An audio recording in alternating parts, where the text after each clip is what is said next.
Hello friends, नमस्कार, जय हिंद, वंदे मातरम। तो डियर, अगर आप बीएड एंट्रेंस एग्जामिनेशंस 2022 की प्रिपरेशन कर रहे हैं तो आप डेली इस टेस्ट को दिया करें, जिसमें हम आपसे 20 क्वेश्चंस पूछते हैं और आपको जो टारगेट दिया जाता है कि 15 क्वेश्चन आप करेक्ट कीजिए। लेकिन most of the student 15 question correct नहीं कर पाते हैं, तो डोंट वरी, ठीक है। आपको डरना नहीं है। आपको डेली डेली आपको ये वीडियो मिल जाता है।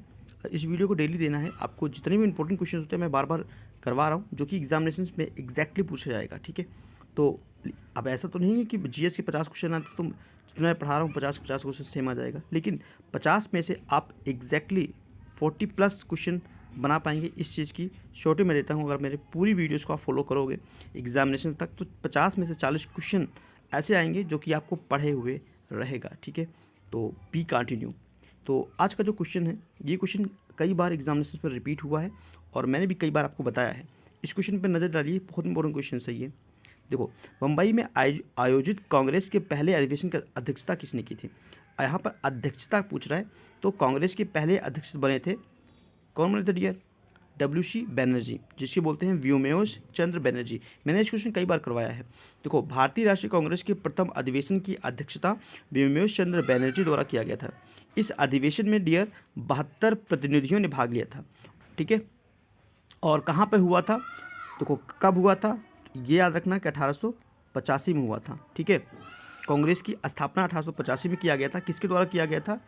तो मैं आपको बता चुका हूँ, एओम ह्यूम के द्वारा, ठीक है। मतलब एओम ह्यूम। अगर आपके संस्थापक पूछे कि कांग्रेस की संस्थापक की कौन है, तो फिर आपको ये नाम याद रखना है, कौन सा? एओम ह्यूम, जो कि यहाँ पे लिखा हुआ है। लेकिन एओम ह्यूम ने अध्यक्ष किसको बनाया? तो एओम ह्यूम ने अध्यक्ष बनाया बैनर्जी को, व्योमेश चंद्र बैनर्जी को, ठीक है। तो ये क्वेश्चन है, ऐसे क्वेश्चन घूम के आएगा। यहाँ से 3 क्वेश्चन बनेगा, ठीक है। कब इस्टेब्लिश हुआ कांग्रेस, संस्थापक कौन थे, और अध्यक्ष किसको बनाया गया, ठीक है। और कहाँ पे हुआ? क्वेश्चन ये भी बन सकता है कि कहाँ पर आयोजित किया गया था। तो ये आपका बम्बई में हुआ था, और गोकुल दास तेजपाल संस्कृत कॉलेज था, वहाँ पर बैठक हुआ था, ठीक है। कहाँ पर? गोकुल दास तेजपाल संस्कृत कॉलेज, बम्बई। चलिए मूव करते हैं अनदर क्वेश्चन। सेकेंड, चौथ क्या है? चौथ क्या है डियर? ये क्या है आपका? ये शिवाजी द्वारा पड़ोसी राज्यों पर लगाया गया भू संपत्ति कर। कर मतलब क्या होता है? टैक्स। तो शिवाजी के द्वारा पड़ोसी राज्यों पर जो टैक्स लगाया गया था, ठीक है, उसी को बोलते हैं चौथ। नेक्स्ट, भारत में दल रहित लोकतंत्र का प्रस्ताव किसने रखा था? किसने रखा था? भारत में दल रहित लोकतंत्र का प्रस्ताव किसने रखा था? जय प्रकाश नारायण। किसने रखा था डियर? जय प्रकाश नारायण। भारत में दल रहित लोकतंत्र का जय प्रकाश नारायण, महात्मा गांधी, विनोबा भावे, MN रॉय आदि नेता समर्थन थे, लेकिन जयप्रकाश नारायण ने इस अवधारणा को विकसित एवं पोषित करने में सर्वाधिक कार्य किया था। तो ऑप्शन में तो मैं अब आप कहोगे गांधी जी भी सही हैं, विनोबा भावे भी सही हैं, ठीक है, MN रॉय भी इसमें शामिल थे, लेकिन जैसे कि मैं आपको बताया कि सबसे ज़्यादा इस अवधारणा को विकसित या पोषित करने का जो शेष मतलब इन्हीं को माना जाता है, ठीक है, जयप्रकाश नारायण को। तो ये चीज़ आप याद रखिएगा। क्वेश्चन नंबर 4, उड़ीसा के क्रोंकड़ मंदिर के निर्माता थे। इतना इंपॉर्टेंट क्वेश्चन है कि ये प्रत्येक एग्जामिनेशन में रिपीट होता है, किसी न किसी शिफ्ट में ये पूछा जाता है। देखिए, उड़ीसा के क्रोंकड़ सूर्य मंदिर का निर्माण पूर्वी गंग राजवंश के राजा नरसिम्हा देव, किसने किया था? नरसिम्हा देव प्रथम ने किया था, ठीक है। सेकंड ऑप्शन आपका करेक्ट है। क्लियर है? इस मंदिर को ब्लैक पगोडा के नाम से भी जाना जाता है। कभी अभी देखो, ब्लैक इस नाम से भी जानते हैं इस मंदिर को, तो ये भी याद रखना है कि ब्लैक पगोडा। तो सूर्य क्रोंकड़ मंदिर को ब्लैक पगोडा के नाम से भी जाना जाता है। इसको सूर्य मंदिर भी बोल देते हैं, ठीक है। कहाँ पर है? उड़ीसा में है। कभी कभी पूछिएगा कहाँ पर है? उड़ीसा में है। इसके निर्माता कौन थे? तो राजा नरसिंह देव प्रथम। इतना सारा क्वेश्चन है, और यूनेस्को में मतलब यूनेस्को की सूची में इसको शामिल किया गया है, तो एक विश्व धरोहर भी है, ठीक है। तो ये सारे क्वेश्चन बनेगा। नेक्स्ट, भारत की प्रथम महिला शासक कौन थी? Easy questions. महिला शासक, पहली महिला शासक रजिया सुल्तान। ठीक है, इजी क्वेश्चन था। तो ऐसे क्वेश्चन भी आपको देखने को मिलेगा जो कि बहुत ज़्यादा ईजी रहेगा। अब यहाँ पे अगर थोड़ा टफ बनाने की कोशिश करेगा ना एग्जामिनर, तो ये पूछेगा कि रजिया सुल्तान किसकी पुत्री थी या किसकी बेटी थी। तो किसकी बेटी थी डियर? इल्तुतमिश। किसकी बेटी थी? इल्तुतमिश की बेटी थी। क्लियर है डियर? चलिए मूव करें। किस सिख गुरु ने स्वयं को सच्चा बादशाह कहा था? Important questions. किस सिख गुरु ने अपने को सच्चा बादशाह कहा था? तो ये कहा था गुरु अर्जुन देव। ऑप्शन 4 गुरु अर्जुन देव। ठीक है, तो गुरु अर्जुन देव सिख गुरुओं के कौन से नंबर के गुरु थे? 5वें नंबर के गुरु थे। ये भी क्वेश्चन बनेगा एग्जामिनेशन में, आपको भूलना नहीं है। ठीक है, बहुत इंपॉर्टेंट क्वेश्चन हैं। अब मैं आपसे एक क्वेश्चन पूछना चाहता हूँ, आप कमेंट कीजिएगा। ठीक है, जितने बच्चे इसको वीडियो को देखते हो कमेंट कीजिएगा, गूगल करो, कमेंट करो, कुछ भी करो, लेकिन जब आप करोगे कमेंट का रिप्लाई करोगे जो मैं पूछ रहा हूँ, तो इससे आपका 1 नंबर और बनेगा। देखो, गुरु अर्जुन देव को किसने मरवाया था? ठीक है, कौन से मुगल शासक ने गुरु अर्जुन देव को मरवाया था? ये आप कमेंट कीजिएगा। ठीक है, नेक्स्ट क्वेश्चन है, हैली का धूमकेतु कितनी अवधि में एक बार दिखाई देता है? कितनी अवधि में एक बार दिखाई देता है? तो 46 वर्षों में एक बार। चलिए मूव करें। फाहियान किसके शासनकाल के दौरान भारत आया था? Important questions.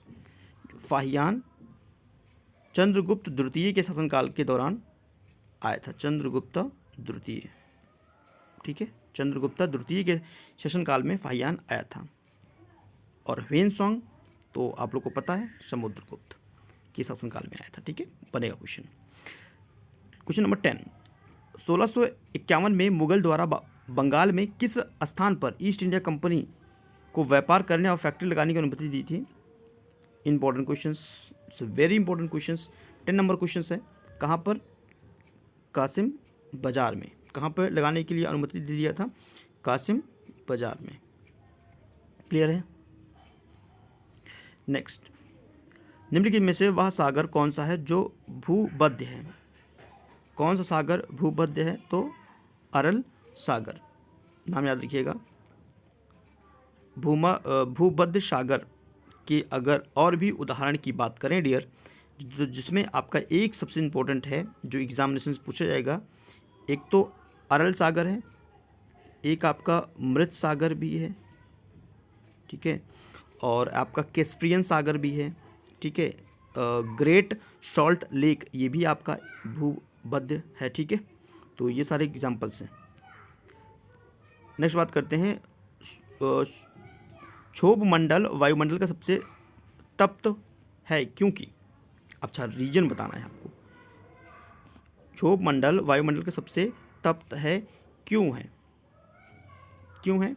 क्योंकि यह पृथ्वी के पृष्ठ से तप्त हो जाता है। क्योंकि यह पृथ्वी के पृष्ठ से तप्त हो जाता है। ठीक है, ऑप्शन 3। पृथ्वी का विशालतम पारिस्थितिकी तंत्र है। पृथ्वी का विशालतम पारिस्थितिकी तंत्र है, क्या है डियर? बायोम। इंपॉर्टेंट बनेगा एग्जामिनेशंस का। विशालतम पारिस्थितिकी तंत्र है बायोम।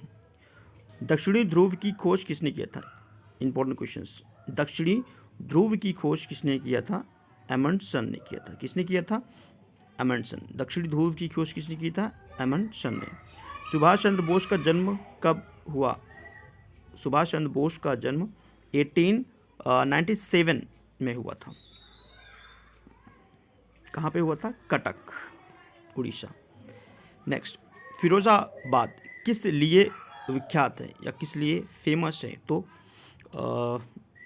कांच की चूड़ी के लिए। ठीक है, ऑप्शन 3। फिरोजाबाद किस लिए फेमस है? कांच की चूड़ियों के लिए।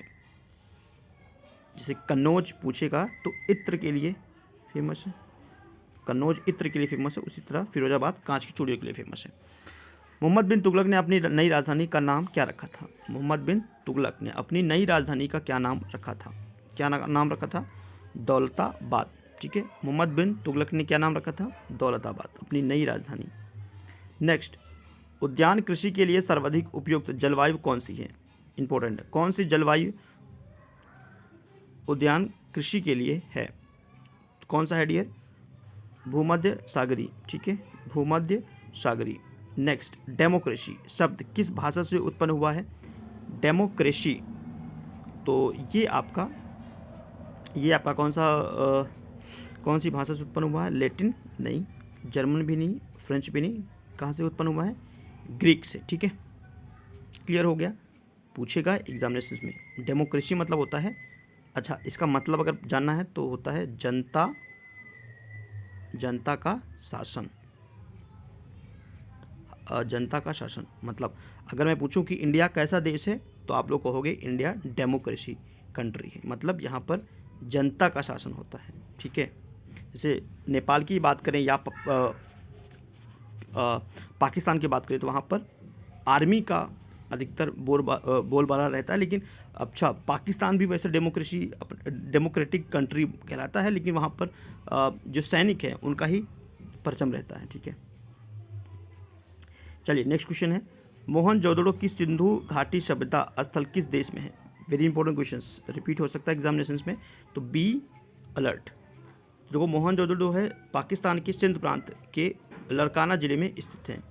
तो कहाँ पर है भैया? पाकिस्तान के सिंध प्रांत के लड़काना जिला। तो कभी कभी जिला भी पूछ सकता है, तो जिला भी नाम याद रखना है, लड़काना। ठीक है, कौन सा जिले में है? लड़काना। और अगर इस आपसे देश पूछे तो फिर पाकिस्तान। भूमध्य सागर भूमध्य रेखा के समांतर खींची गई रेखाओं को क्या कहते हैं? समांतर खींची गई रेखाओं को क्या कहते हैं? अक्षांश। क्या कहते हैं dear? Akshansh. Important questions, very important. Godan उपन्यास के लेखक कौन है? Easy questions. गोदान मुंशी प्रेमचंद, सबको पढ़ना चाहिए, बहुत ही अच्छी उपन्यास है, ऑलरेडी मैंने इसको पढ़ा है, इसलिए रिकमेंडेशन है, बहुत अच्छी उपन्यास है। चलिए मूव करें। बाबर ने अपने अनुभवों का वर्णन किया था। Important questions, very important questions. Babur ने अपने अनुभवों को व्यक्त किया था तुजुक ए बाबरी में। ठीक है, तो किसमें? तुजुक ए बाबरी, ऑप्शन फर्स्ट। ओके, तो फिनिश होता है यहाँ पर क्वेश्चंस। आपको क्वेश्चंस कैसे लगे? वीडियो अगर आपको पसंद आ रहा है तो डेफिनेटली लाइक कीजिए, आप शेयर कर सकते हैं अपने मित्रों के साथ, और अगर आपको चैनल सब्सक्राइब करना है तो बेल आइकन प्रेस कीजिए, जैसे कि आपको लेटेस्ट अपडेट मिलता रहे। Thank you for watching this video. Next video में फिर से मिलते हैं, तब तक के लिए धन्यवाद फ्रेंड्स।